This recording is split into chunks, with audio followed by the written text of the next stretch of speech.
Tinatayang mahigit 1.6 milyong pisong halaga ng hininalang shabu ang nasabat ng operatiba ng Navotas City Police Station sa kinasang anti-illegal drugs operation na nagresulta rin sa pagkakaresto ng isang babaeng suspect. Patrolwoman Glazel Ann Esperanza sa report.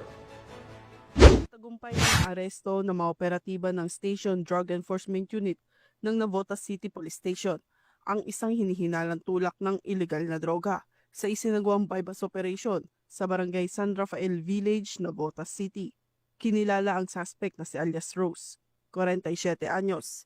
Sa operasyon, nasamsam mula sa kanya ang 73.65 grams ng hinihinalang shabu na may standard drug price na 500,820 pesos, 302 na peraso ng ecstasy tablets na may standard drug price na 513,400 pesos at 70 peraso ng vape cartridge na naglalaman ng hinihinalang marijuana oil na nagkakahalaga naman ng 630,000 pesos.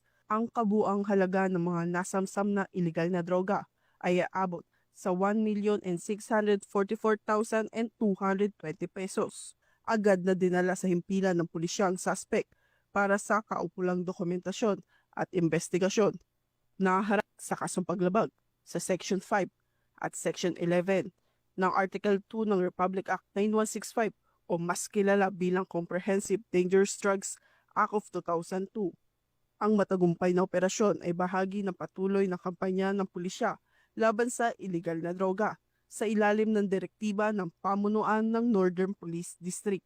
Mula rito sa Northern Police District, ako po ang inyong PNN correspondent, Patrolwoman Glazel Ann Esperanza, alagad ng batas, tagataguyod ng Balitang Pulis.